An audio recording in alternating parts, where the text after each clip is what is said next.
নমস্কার দাদা বৌদি রান্নাঘরে আমরা আবার একটা রেসিপি নিয়ে এসেছি পায়েস। তো দেখুন পায়েস কি করে বানাই আমরা। 1 কাপের মতন গোবিন্দভোগ চাল নিয়েছি। চালটাকে একবার ধুয়ে নেবো, আমরা জল দিয়ে ধুয়ে নিচ্ছি চালটাকে। চালের ভিতরে কোনো নোংরা থাকলে সেটা বেরিয়ে যাবে। তো চালটা আমরা ধুয়ে নিচ্ছি, একটু জল দিয়ে ভিজিয়ে রাখবো। আমরা ততক্ষণে দুধটা গরম করে নেবো একটু।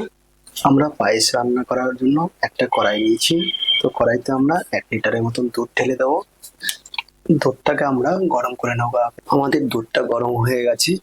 একটা তেজপাতা দেবো, কিছু কাজু চপ করে রেখেছিলাম দেবো, দুটো এলাইচি দিয়ে দেবো, একটু ফাটিয়ে দেবেন। কিছু আলমন্ড বাদাম চপ করে রেখেছিলাম দিয়ে দেবো। কিছু কিশমিশ আমরা জল দিয়ে ধুয়ে নিয়েছি, নাহলে বালি থাকে দেখবেন, দিয়ে দেবো। ফির এটাকে ভালো করে নেড়ে নেবো একবার। 1 কাপের মতন গোবিন্দভোগ চাল নিয়েছি। এরপর আমরা এটাকে ভালোভাবে সিদ্ধ করে নেব। আমাদের চালটা সিদ্ধ হয়ে গেছে। এরপরে আমরা চিনিটা ঢেলে দেবো। তো চিনিটা আপনাদের পরিমাণ মতনই দেবেন।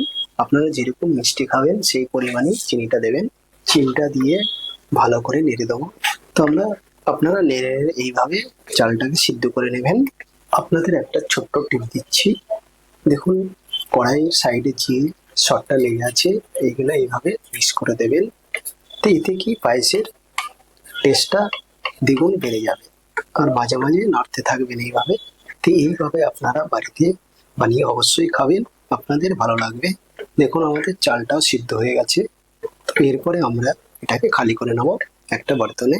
আমাদের পায়েসটা রান্না হয়ে গেছে। এরপরে আমরা একটা প্লেটে খালি করে নেব। দেখুন কি সুন্দর হয়েছে। তো এইভাবে আপনারা বাড়িতে রান্না করে খেয়ে দেখবেন, অবশ্যই আপনাদের ভালো লাগবে। ভালো লাগলে আমাদের চ্যানেলটাকে সাবস্ক্রাইব করবেন, শেয়ার করবেন, আর আমাদের অবশ্যই জানাবেন আমাদের রেসিপিটা কেমন লাগলো।